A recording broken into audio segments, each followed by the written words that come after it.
Medical కళాశాలలకు సంబంధించి జగన్ ఒక కీలకమైనటువంటి ప్రకటన చేశారు. ఆంధ్రప్రదేశ్ ప్రజారోగ్య రంగంలో 15 సెప్టెంబర్ 2023 ఒక గొప్ప రోజు. ఒక ముఖ్యమంత్రిగా పరిపాలనా కాలం నాకు అత్యంత సంతృప్తిని మిగిల్చిన రోజు. నేను ఒక మంచి పని చేయగలిగానన్న తృప్తి నాకు లభించింది. 1923 నుంచి 2019 వరకు ఆంధ్రప్రదేశ్లో ప్రభుత్వ రంగంలో కేవలం 12 మెడికల్ కాలేజీలు ఉంటాయి. ఒక్క మా హయాంలోనే ఒకేసారి 17 మెడికల్ కాలేజీలకి సంకల్పించాం. ఇందులో భాగంగా 2023 సెప్టెంబర్ 15 విజయనగరం, రాజమండ్రి, ఏలూరు, మచిలీపట్నం, నంద్యాల మెడికల్ కాలేజీలను ఒకేసారి ప్రారంభించి ప్రజల ఆరోగ్య పరిరక్షణలో గొప్ప అడుగు ముందుకేసాం. ఈ 5 కాలేజీల ద్వారా 750 ఎంబీబీఎస్ సీట్లు అందుబాటులోకి తేవడం నాకు సంతోషాన్ని కలిగింది.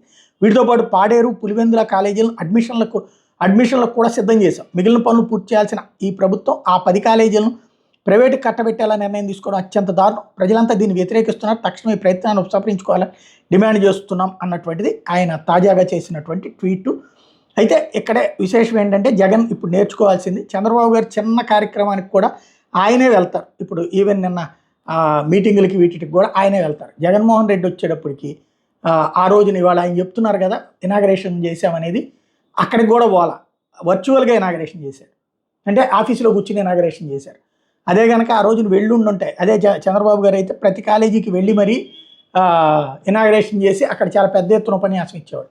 జగన్కి ఏమో అట్లాంటి అనేక పథకాలు, లేకపోతే ఈవెన్ ఇండస్ట్రీస్ కూడా వర్చువల్గా ఆఫీసులో కూర్చుని ఇనాగరేషన్ చేసేవాడు. జనంలోకి వెళ్ళక జగన్ చెడ్డాడు, జనంలోకి వెళ్ళి చంద్రబాబు బాగుపడ్డారు.